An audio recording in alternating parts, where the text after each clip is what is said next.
Hello dear students, मैं अभिषेक जैन आपका स्वागत करता हूं माँ ट्यूटोरियल्स के यूट्यूब प्लेटफॉर्म पे। इससे पहले हमने ज्योग्राफी के टॉपिक्स में यूनिवर्स कंप्लीट किया है और अर्थ कंप्लीट किया है। आज हम बात करने वाले हैं लॉन्गिट्यूड और लैटिट्यूड के बारे में। तो एक एक करके हम दोनों ही टॉपिक को समझेंगे, लैटिट्यूड को और फिर उसके बाद में लॉन्गिट्यूड को। तो आइए सबसे पहले हम समझते हैं लैटिट्यूड के बारे में। देखिए, सबसे सिंपल शब्दों में अगर हम कहें तो लैटिट्यूड्स क्या है, तो ऐसी इमेजिनरी लाइन जो ग्लोब पे हॉरिजॉन्टली खींची हुई है। सिंपल भाषा में अगर हम समझे तो क्या होते हैं, तो यहाँ पे हम एक बार सिंपली अगर देख पाए तो ये हमारी अर्थ हो गई और इस अर्थ पे हमने क्या किया है, ऐसी हॉरिजॉन्टल लाइंस जो बनाई हुई है, उन हॉरिजॉन्टल लाइंस को हम क्या कहते हैं, लैटिट्यूड लाइंस कहते हैं। ठीक है, अब थोड़ा सा हम टिपिकल अगर इसकी डेफिनेशन देखें तो क्या मिलती है। Latitude is the angular distance of A point on earth surface measured in degrees from the centre of the earth. हमने क्या किया कि सेंटर ऑफ अर्थ लिया कि जो सेंटर है अर्थ का सेंटर, यहां से हमने एक लाइन को मान लिया, ये हो गई हमारी 0 डिग्री। अब इस 0 डिग्री से 1 डिग्री पे हमने सरफेस पे लाइन मिलाई। ऐसे करते करते यहाँ पे जो एक सीधी लाइन खींची गई उसे क्या कहा गया, लैटिट्यूड कहा गया। तो लैटिट्यूड सीधी सी बात कि है सारी हॉरिजॉन्टल, लेकिन उनको नापने का तरीका कैसा है कि सेंटर से एंगुलर डिस्टेंस ली गई है किसी एक पॉइंट की और उसको डिग्रीज के हिसाब से कहाँ पे मेजर किया गया है, तो हमारे सरफेस पे। तो इस प्रकार से अगर हम लैटिट्यूड लाइंस की बात करते हैं तो हर एक लैटिट्यूड लाइन के बीच में हमें क्या मिलने वाला है, इक्वल डिस्टेंस मिलने वाला है। और ये इक्वल डिस्टेंस लगभग कितना होता है, 111 किलोमीटर। ठीक है, जो कि धीरे धीरे जाके कहाँ पे लास्ट में कहाँ पे सबसे जीरो हो जाएगा या खत्म हो जाएगा, तो 90 डिग्री पे ये जीरो हो जाएगा। ठीक है, इक्वेटर से 1 डिग्री के बीच में कितना होगा, तो 111 किलोमीटर। ठीक, और इसे ही हम क्या बोलते हैं, तो इसे क्या कहा जाता है, गोर कहा जाता है। क्या कहा जाता है, इसे गोर कहा जाता है। ठीक है, इसको ध्यान रखना। इसके अलावा कुछ और चीजें हमको याद रखना है कि total number of latitude lines कितना हो, टोटल लैटिट्यूड्स कितनी है। तो टोटल लैटिट्यूड्स अगर हम अर्थ को पूरा कंप्लीटली देखते हैं कि स्फीयर के रूप में, तो यहां से ये हो गई हमारी कौन, 0 डिग्री।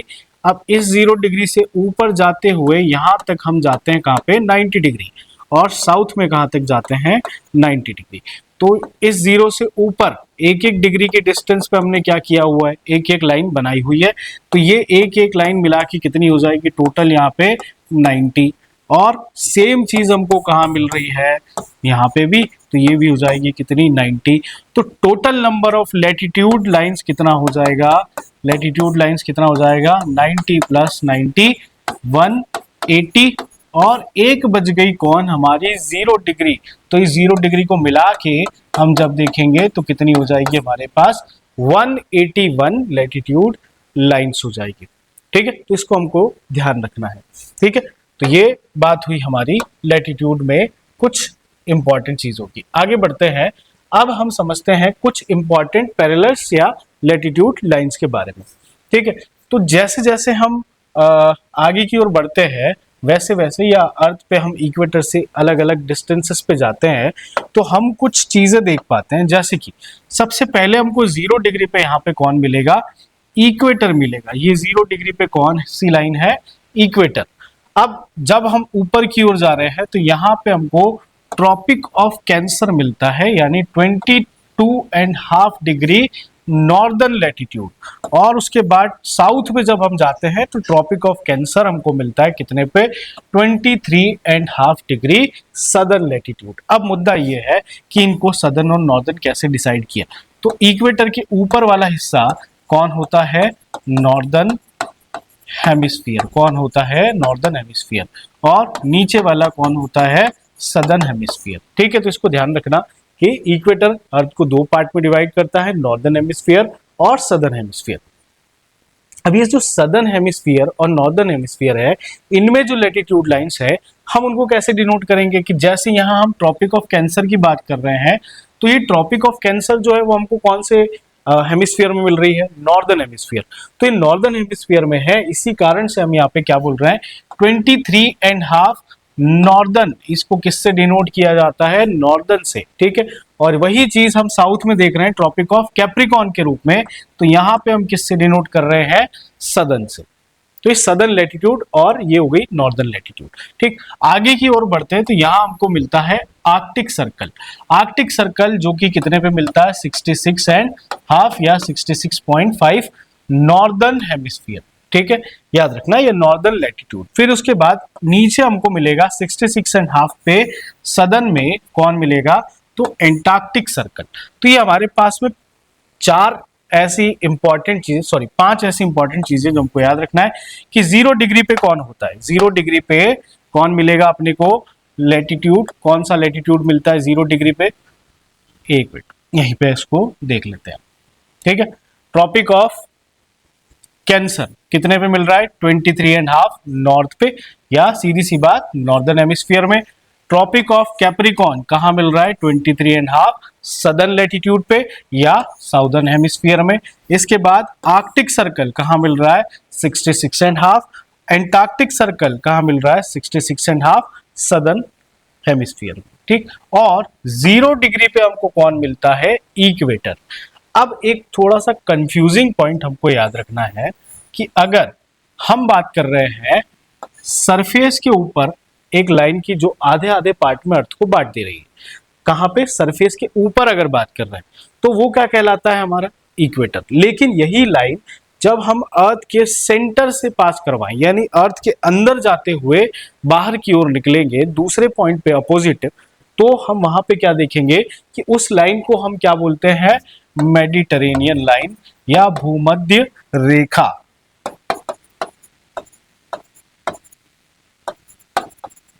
क्या कहा जाएगा इसको? मेडिटेरेनियन लाइन या भूमध्य रेखा, जो पृथ्वी के अंदर से निकल के जा रही है, ठीक है। और इसको अगर सरफेस पे बनाएंगे तो हम इसको क्या कह देंगे? 0 डिग्री इक्वेटर, ठीक है, इसको ध्यान रखना। अब आगे बढ़ते हैं अगले पॉइंट पे। हाँ, लेटिट्यूड्स जो है वो एक और चीज में काम आते हैं, हमारे हीट जोन को डिफाइन करने में, या हीट जोन को हीट जोन्स जो हैं उनको डिसाइड करने में काम आता है। अब ये हीट जोन्स कैसे डिसाइड होते हैं वो देखते हैं, ठीक है। होता क्या है ना कि एक्चुअल में जब हम अर्थ और सन की अगर बात करते हैं, ये हो गया हमारा सन और ये मिल रही हमको यहाँ पे अर्थ। अब अर्थ जो है अलग अलग पोजीशंस पे हमको देखने को मिलती है। जनरली ये हो गई हमारी अर्थ की एक्सिस, एक पार्ट यहाँ पे मिल रहा है अपने को, ठीक है। एक और हमें कहाँ पे देखने को मिलेगा? यहाँ पे, इस साइड भी हम एक अर्थ का देखेंगे, लेकिन यहाँ पे भी एक्सिस सेम है। और ये हो गया नॉर्दर्न हेमिस्फीयर, ये हो गया सदर्न हेमिस्फीयर। यहाँ पे भी ये हो गया नॉर्दर्न हेमिस्फीयर और ये हो गया सदर्न हेमिस्फीयर। अब यहाँ दोनों में अलग अलग कंडीशंस हमारे पास में होंगी, जिसमें लैटिट्यूड के हिसाब से हम ये देखेंगे कि कहाँ कहाँ पे सनलाइट जो है वो सीधे तौर पे गिर रही है, या टिल्टेशन जो है वो कौन सी तरफ मिल रहा है। अगर सन की रेस ऐसे गिर रही है तो यहाँ पे हम देख रहे हैं कि सदर्न हेमिस्फीयर जो है वो क्या है? सामने की ओर, और ये वाला हिस्से में southern hemisphere, sorry northern hemisphere पीछे की ओर है। और यहाँ पे हम देख रहे हैं कि सदर्न हेमिस्फीयर जो है वो पीछे की ओर जाएगा और यहाँ पे नॉर्दर्न हेमिस्फीयर सामने आएगा। तो इसकी वजह से अलग अलग समय पे अलग अलग इंटेंसिटी की लाइट जो है वो अलग अलग जगहों पे हमको देखने को मिलेगी। जैसे कि आगे हम इसको देखते हैं कि क्या क्या चीजें हमको मिल रही है, ठीक है। The midday sun is exactly overhead at least once a year on all the latitudes in between the Tropic of Cancer and Tropic of Capricorn. मतलब पूरे साल में आप ये देखोगे कि अर्थ पर, जैसे ये मान लिया हमारी अर्थ है, अर्थ में ये वाले रीजन्स जो है ये क्या कहलाते हैं? हमारा ट्रॉपिक जोन कहलाता है। अब हमारा सन का जो लाइट है वो जनरली इसी के बीच में सीधे तौर पे इम्पैक्ट करेगा। इसके ऊपर की अगर बात करेंगे तो वहां पे उसका एंगल ऑफ इंसिडेंस क्या हो जाएगा? बहुत ज्यादा, इसलिए उसकी इंटेंसिटी कम महसूस होती है। तो इन 2 पॉइंट से हम याद रखने हैं कि साल में एक बार ट्रॉपिक ऑफ कैंसर पे ये ओवरहेड होगा, यानी वर्टिकली उसके ऊपर मिलेगा, और साल में एक बार ट्रॉपिक ऑफ कैप्रिकॉर्न के ऊपर ये एक बार हमको सीधा देखने को मिलेगा। और इसी एरिया में आपको क्या देखने को मिलेगी उस समय, मैक्सिमम हीट और मैक्सिमम इंटेंसिटी जो है हीट का, वो हमको इसी एरिया में देखने को मिलेगा। इसलिए इस एरिया को हम क्या कहते हैं, टॉरिड जोन। तो ये जो जोन बनता है, ये वाला जो हिस्सा बनेगा यहाँ पे, अगर मान लेते हैं ये 23.5 और ये 23.5 साउथ, और ये हो गई, ये नॉर्थ हो गई और ये साउथ हो गई। तो ये वाला जो रीजन बना इक्वेटर से 23.5 नॉर्थ और इक्वेटर से 23.5 साउथ, तो इसको ही हम क्या कहते हैं, टॉरिड जोन, या इसी को एक और नाम से हम जानते हैं ट्रॉपिक जोन। तो इसको ट्रॉपिक जोन भी हम बोलते हैं, ठीक है। अच्छा, अब मिड डे सन जो है, यानी दिन के समय में सन जो है, वो कभी कभी ट्रॉपिक ऑफ कैंसर और ट्रॉपिक ऑफ कैप्रिकॉर्न के साथ में एंगल नहीं बनाए और वो ज्यादा कहाँ की ओर मुड़े या कम होता जाए मुड़ते हुए, तो पोल्स की तरफ। तो ऐसे समय में हम देखेंगे कि धीरे धीरे हमारा जो एरिया है वो किस में कन्वर्ट होता जा रहा है, टेम्परेट जोन में, ठीक। यानी वहां पे डायरेक्टली सनलाइट नहीं पहुंच पा रही या थोड़ी सी कम इंटेंसिटी से पहुंच पा रही, तो उस रीजन को हम क्या बोलते हैं, तो टेम्परेट जोन बोलते हैं। एक एक करके सभी को देख लेंगे हम आगे, ठीक है। और ऐसे हिस्से जहां पे सनलाइट बिल्कुल ही कम इंटेंसिटी से पहुंच पाती है, उसको हम क्या बोलते हैं, फ्रिजिड जोन। तो यहाँ पे एक बार आगे एक डायग्राम में हम उसको समझ लेते हैं कि कैसे ये पूरी कहानी काम कर रही है, ठीक है। तो यहां देखिएगा, अब ये वाले हिस्से में ये हमारी सनरेज आ रही है। सनरेज डायरेक्टली जो है वो जनरली किसके ऊपर रहेगी, हमेशा इक्वेटर के ऊपर। कुछ समय पे देखा जाए तो वो कहां पे मिलेगी हमको, हमारे ट्रॉपिक ऑफ कैंसर के ऊपर, और कुछ समय में हमको वो कहां देखने को मिलेगी, हमारे ट्रॉपिक ऑफ कैप्रिकॉर्न के ऊपर। अब यहाँ पे जाते जाते ये क्या हो जाती है, थोड़ी सी मुड़ जाती है, या इसका एंगल ऑफ इंसिडेंस क्या हो जाता है, कम। और ये एंगल ऑफ इंसिडेंस कम होने के कारण हीट का इंटेंसिटी भी क्या हो जाता है, कम हो जाता है। और इसी हीट इंटेंसिटी के कारण हमने इनको अलग अलग जोन्स में बांट दिया। तो यहां देखिए, टॉरिड जोन हमको कहां मिल रहा है, 23.5 नॉर्दर्न से 23.5 सदर्न के बीच में कौन सा रीजन आ गया, टॉरिड। इसी को हम कभी कभी क्या बोलते हैं, ट्रॉपिक रीजन भी बोलते हैं। फिर 23.5 से लेके 66.5 नॉर्थ और 66.5 साउथ तक हमें कौन मिलेगा, इधर नॉर्थ टेम्परेट जोन और इधर साउथ टेम्परेट जोन। यानी यहां पे कौन मिलते हैं हमको, टेम्परेट जोन। अब 66 से लेके पोल्स तक, 66 साउथ से लेके पोल तक कौन सा जोन मिलेगा, फ्रिजिड जोन मिलेगा, नॉर्थ में भी और साउथ हेमिस्फीयर में भी, दोनों में हमको ये मिलेंगे। तो हमारे पास में टोटल हीट जोन्स कितने हो गए, पहला टॉरिड जोन, दूसरा टेम्परेट जोन और तीसरा फ्रिजिड जोन, दोनों ही हेमिस्फीयर में, ठीक है। तो होप ये आपको क्लियर हो गया होगा। अब हम अगले टॉपिक की तरफ बढ़ते हैं, जो है हमारा लॉन्गिट्यूड।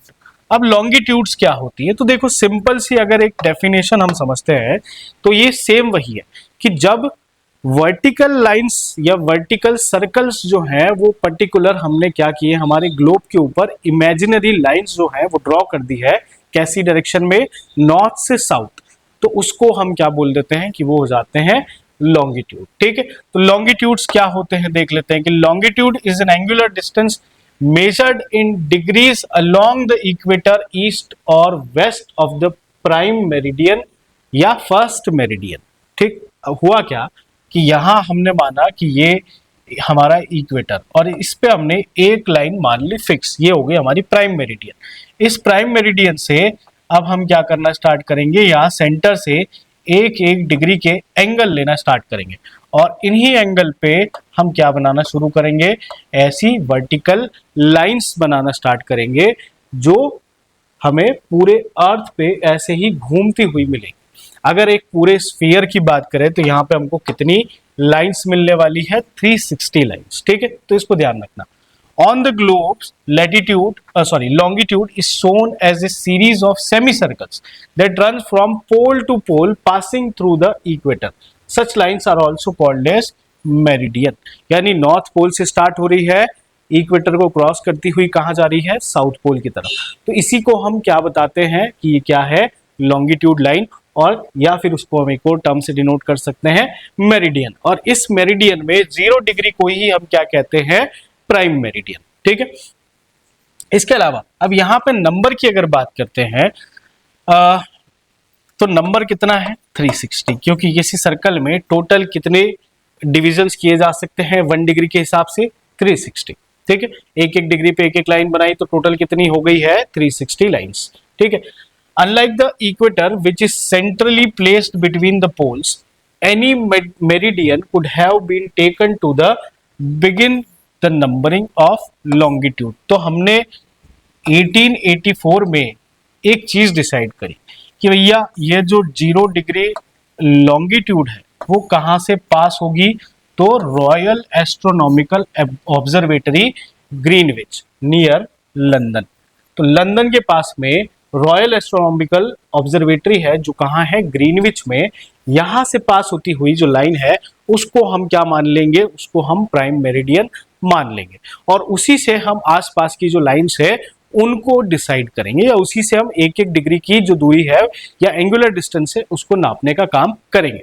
तो ध्यान रखना कि प्राइम मेरिडियन कहां से पास होती है, तो ग्रीनविच से, इसीलिए इसको बहुत सी बार ग्रीनविच लाइन भी कहा जाता है। ठीक है, ध्यान रखना। और ये जो लाइंस बनी है यानी 0 डिग्री से ये किस ओर गई है, तो याद रखना कौन सी तरफ गई है, ईस्टवर्ड से, और घूमती हुई वापस से कहां से आ जाती है, वेस्टवर्ड में। ठीक, यानी इस डायरेक्शन में ईस्ट की ओर गई है और घूमते हुए वापस कहां आएगी, आगे की ओर, हमारे वापस प्राइम मेरिडियन की तरफ। तो इसी प्राइम मेरिडियन यानी 0 जो है इसके जस्ट पीछे की साइड हमको कौन मिलेगा, ये एक सेमी सर्कल, और इसका आधा जो उधर वाला पार्ट है उसमें हमको कौन मिलेगा, 180 डिग्री। ठीक है, तो यही पूरी घूम के वापस हमको कितना बना के देगी टोटल एंगल, तो 360 डिग्री यहाँ पे कंप्लीट एक हिस्सा हमको मिलेगा।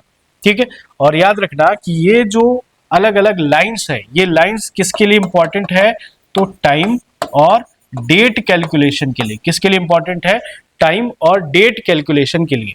ठीक, तो यहाँ पे एक टर्म और हमको याद रखना है, GMT। GMT मतलब ग्रीनविच मीन टाइम। ये ग्रीनविच मीन टाइम से ही हम क्या करने वाले हैं, पूरे वर्ल्ड का टाइम जो है उसको डिसाइड करने वाले। ठीक है, तो इसको दिमाग में बिठा के रखना अच्छे से।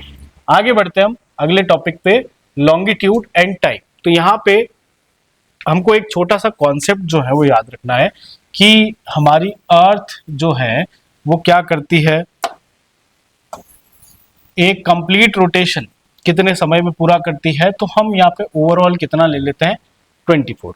और अर्थ क्या है, एक स्फीयर है, यहाँ पे हम स्फीयर मान रहे हैं, तो उसके पास कितने डिग्री है, 360 डिग्री है। तो 24 घंटे में कितना डिग्री घूम रहा है, 360 डिग्री। ठीक है, कितना घूम रहा है, 360 डिग्री घूम रहा है। तो 1 घंटे में कितना घूमेगा, है ना, तो 15 डिग्री।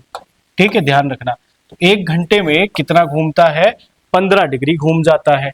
अब हमको ये निकाल के आना है कि 1 डिग्री घूमने में कितना टाइम लग रहा है। तो जनरली हम क्या करेंगे, अब यहाँ पे 60 को डिवाइड कर देंगे 15 से, तो ये हमारा आंसर आ जाएगा 4। तो 4 मिनट में 1 डिग्री घूमती है। तो इसी से हम क्या कर सकते हैं, टाइम को गिन सकते हैं। अब हम क्या करते हैं कि ग्रीनविच जो लाइन है उसको फिक्स मान लिया कि मान लो कि ग्रीनविच पे बज रहे हैं 12 और 82.5 डिग्री ईस्टर्न लॉन्गिट्यूड। ठीक है, ईस्टर्न इसलिए बोल रहे हैं क्योंकि ये जो हमारा प्राइम मेरिडियन है ये इसको 2 पार्ट में डिवाइड कर दिया, ईस्ट और वेस्ट में। ठीक है, ईस्ट हेमिस्फीयर और वेस्ट हेमिस्फीयर। तो जब हम इस ग्रीनविच लाइन से कहां की ओर बढ़ेंगे, हमारे 82.5 की ओर, तो अब ईस्टवर्ड जा रहे हैं हम, ईस्टवर्ड जा रहे हैं यानी समय कहां होगा, आगे होगा। ठीक है, क्यों, क्योंकि अर्थ कैसी घूम रही है, वेस्ट से ईस्ट की ओर। ठीक, तो इसलिए यहां पे जब हम आगे बढ़ेंगे तो हमको समय कैसा मिलने लगेगा, थोड़ा आगे। ठीक, तो जब हम 82.5 पे पहुंचेंगे तो यहां हमको कितना डिफरेंस मिलेगा, 5 घंटे और 30 मिनट का। क्यों, क्योंकि ये 0 डिग्री, 0 से हम 15 डिग्री पे पहुंचे, तो यहाँ पे कितना डिफरेंस हो गया, 1 घंटे का। तो 15 15 15 करते करते हमने गिन लिया और लास्ट में 7.5 ले लिया, जिससे कितना टाइम निकल के आया, 30 मिनट्स। ठीक, तो 5 आवर्स और 30 मिनट्स में ये पूरा एक चक्कर हमको मिलेगा, कहाँ तक का, यानी ग्रीनविच से इंडियन स्टैंडर्ड टाइम में। ठीक है, तो ये हमको याद रखना है। इसके अलावा अगली चीज हम देखेंगे, ये हमारा टाइम जोन का अलग अलग हमको यहाँ देखने को मिलता है कॉन्सेप्ट, कि ये वाला जो हिस्सा हमको मिल रहा है, देखो ये अभी एक बार वापस से उसको डिस्कस कर लेते हैं। ये कौन हो गई हमारी प्राइम मेरिडियन, और या इसी को हम क्या बोलते हैं, GMT, ग्रीनविच मीन टाइम, ठीक है। और ये ग्रीनविच मीन टाइम से जब हम ईस्ट की ओर बढ़ेंगे तो समय कैसा होगा, आगे बढ़ेगा, यानी समय क्या होगा प्लस, और जब हम वेस्ट में जाएंगे तो समय क्या होगा माइनस। यानी यहाँ पे यदि 12 बजे का समय है, कब का, दोपहर का, तो जब इस ओर चलेंगे तो समय क्या होता जाएगा, बढ़ता जाएगा, ठीक है। और हमने अभी जस्ट निकाली ये चीज कि 1 घंटे में कितना डिग्री घूमती है अर्थ, तो 15 डिग्री, ठीक है। तो 15 डिग्री मान लीजिए हमको टाइम निकालना है कहाँ का, 45 डिग्री ईस्टर्न लेटीट्यूड का। तो जब हम इधर जाएंगे तो इसको यहाँ पे मान लेते हैं 45 डिवाइडेड बाय 15, तो कितना आ जाएगा 3 आवर्स, 3 आवर्स आगे है, यानी यहाँ पे समय कितना हो रहा है 3 PM का, ठीक है। यहाँ कितनी बजी होगी, दोपहर के 3 बजे होंगे। और यही चीज अगर हम वेस्ट में आ जाए 45 पे, तो यहाँ कितना बजा होगा, सुबह का 9 बजा होगा, 9 AM होगा, ठीक। तो ये कॉन्सेप्ट अपने को यहाँ पे दिमाग में रखना है अच्छे से, ठीक है। इसके अलावा 180 डिग्री जो है, ये 180 डिग्री लाइन जो है, इसको हम क्या बोलते हैं, इंटरनेशनल डेट लाइन, ठीक है। और इसको क्या बोलते हैं, इंटरनेशनल टाइम लाइन, ठीक है। इंटरनेशनल डेट लाइन से ही हम क्या करते हैं, डिसाइड करते हैं कि वर्ल्ड में डेट जो है वो किस तरह से बनेगी, ठीक है। और अलग अलग समय पे, अलग अलग जगहों पे किस तरह से डेट जो है वो डिसाइड होगी, वो किससे होता है, तो हमारी इंटरनेशनल डेट लाइन से डिसाइड किया जाता है। जैसे कि ये जैसे मान लीजिए कि अगर आप, ये हमारी जो इंटरनेशनल डेट लाइन है, अभी इंटरनेशनल डेट लाइन जो है ना, एक्चुअल में सीधी होनी चाहिए थी, लेकिन कई सारी जगहों पे क्या है, जिगजैग, क्योंकि कुछ पॉलिटिकल कारणों की वजह से, कुछ एडमिनिस्ट्रेटिव कारणों की वजह से इसको कई जगह पे मोड़ा हुआ है। तो जब हम वेस्ट में जा रहे हैं, यानी ईस्ट से वेस्ट में जा रहे हैं, तो हमारा एक दिन क्या हो जाता है, इंक्रीज हो जाता है, बढ़ जाता है। और जब हम वेस्ट से ईस्ट की ओर जाते हैं तो हमारा एक दिन क्या हो जाता है, कम हो जाता है। फॉर एग्जाम्पल कि अगर हम यहां से 12 जुलाई को निकले और हमें इस डायरेक्शन में जाना है, यानी ईस्ट में जाना है, कौन सा हेमिस्फीयर में, ईस्टर्न हेमिस्फीयर में जाना है, तो हम ये देखेंगे कि हमारी जर्नी भले ही 12 तारीख को स्टार्ट हुई है, लेकिन ये जाके खत्म कब होगी, 11 को खत्म हो जाएगी। क्यों, क्योंकि एक दिन वहां पीछे चल रहा है। कैसे पीछे चल रहा है, क्योंकि अर्थ जो है वो कौन सी डायरेक्शन में घूम रही है, ईस्टवर्ड घूम रही है। कौन सी डायरेक्शन में घूम रही है, वेस्ट से ईस्ट घूम रही है, और हम इसके अपोजिट जा रहे हैं। तो इस वजह से पहले सन हमको कहां पे देखने को मिलेगा, ईस्ट में, और बाद में सन हमको देखने को मिलेगा कहां पे, वेस्ट में। यानी दिन की शुरुआत पहले कहां हो गई, ईस्ट में, और दिन की शुरुआत बाद में कहां हुई, तो वेस्ट में। धीरे धीरे इस ओर आता जाएगा। तो ये टाइम डिफरेंस की वजह से हम ये बोल देते हैं कि जब हम वेस्ट में जा रहे हैं तो एक दिन क्या होता है, गेन होता है, और जब हम ईस्ट में जा रहे हैं तो एक दिन क्या होता है, गेन होता है, और वेस्ट में जा रहे हैं तो एक दिन क्या होता है, लूज होता है। अब इस इंटरनेशनल डेट लाइन को कई सारी जगहों से क्या किया हुआ है, जिगजैग बनाया गया। क्यों, क्योंकि देखो जैसे एग्जांपल के लिए यहाँ पे ये वाला हिस्सा जो है ये मिलता है अपने को किसका, हमारे अमेरिका वाला, सॉरी एशिया वाला हिस्सा, रशिया वाला, और यहाँ पे मिलता हमको अलास्का वाला हिस्सा। अब दिक्कत क्या हो रही थी कि अगर इस लाइन को सीधा रखते तो ये रशिया वाले हिस्से को काट देता, तो इसकी डेट अलग जाती और इसकी डेट बाकी के रशिया की अलग जाती। तो इस हिस्से में इस चीज को सही करने के लिए क्या किया कि इस लाइन को यहां से ऐसा मोड़ दिया, ठीक है। तो इसको ध्यान रखना, ऐसा कई सारी जगहों पे हुआ है, तो इस वजह से इसको क्या किया गया है, मोड़ा गया है, ठीक है। इंटरनेशनल डेट लाइन हो जाती है हमारी यहां से क्लियर। अब हम आगे बढ़ते हैं और अगली चीज पे देखते हैं, standard time line. Standard time zones क्या होते हैं, तो हर एक कंट्री ने अपनी एक लॉन्गिट्यूड लाइन को पकड़ के वहां से क्या किया है, अपना टाइम फिक्स किया है। जैसे इंडिया की अगर स्टैंडर्ड टाइमलाइन की बात करते हैं तो वो कितनी मिलती है, 82.5 ईस्टर्न लॉन्गिट्यूड, और इसी ईस्टर्न लॉन्गिट्यूड से हम इंडिया का टाइम डिसाइड करते हैं, जो कि कंपेयर किया जाता है किससे, जीएमटी से या ग्रीनविच मीन टाइम से, जो कि कितना है, अभी जस्ट हमने कैलकुलेट किया था 5 आवर्स और 30 मिनट्स, ठीक है, तो इसलिए हम ऐसा कह सकते हैं कि ग्रीनविच मीन टाइम से इंडियन स्टैंडर्ड टाइम जो है वो कितना घंटे आगे चलता है, 5 आवर्स और 30 मिनट्स। क्यों? क्योंकि इंडिया ईस्टर्न हेमिस्फीयर में, और ईस्टर्न हेमिस्फीयर में होने के कारण सन के सामने पहले कौन सा हिस्सा आता है, तो ईस्टर्न हेमिस्फीयर। ठीक है, और ऐसे ही टाइम जोन्स हमको अलग अलग जगहों पे, अलग अलग देशों में अलग अलग मिलते हैं। क्यों? क्योंकि एरिया जो है किसी किसी देश का बहुत ज्यादा होता है, तो उस डिफरेंस को कंपेयर करने के लिए, कहें उसको ठीक करने के लिए क्या किया जाता है, बहुत सारा टाइम जोन्स जो हैं बना दिए जाते हैं। जैसे कि कनाडा और यूएसए में आपको कितने टाइम जोन मिलेंगे, 5 टाइम जोन मिलेंगे। ठीक है, ऐसे ही रशिया में या यूएसएसआर में कितने हुआ करते थे, 11 हुआ करते थे, और अभी कितने हैं रशिया में, 9 टाइम जोन्स है। तो एक अलग अलग जगहों पे अलग अलग प्रकार की जो स्थिति बनती है, अलग अलग लॉन्गिट्यूड के हिसाब से टाइम की जो स्थिति बनती है, उसको कंपनसेट करने के लिए ये टाइम जोन्स बनाए जाते हैं। और ये टाइम जोन्स हर एक कंट्री के लिए अपने फिक्स्ड होते हैं। ठीक है, जैसे इंडिया में कौन सा हो जाता है, 82.5 जो है वो फिक्स्ड है, और वहीं से हम पूरे इंडिया का टाइम डिसाइड करते हैं। और ये 82.5 डिग्री लाइन जो है या पॉइंट जो है वो कहाँ से निकल के जाता है, तो इलाहाबाद के नैनी नाम की जगह से ये निकल के जाता है, और वहीं से हम इंडिया का टाइम जो है डिसाइड करते हैं। तो ये हमारी पूरी कहानी होती है लैटिट्यूड और लॉन्गिट्यूड की। अगली क्लास में हम इसके आगे की बात जानेंगे। Thank you. जय हिंद।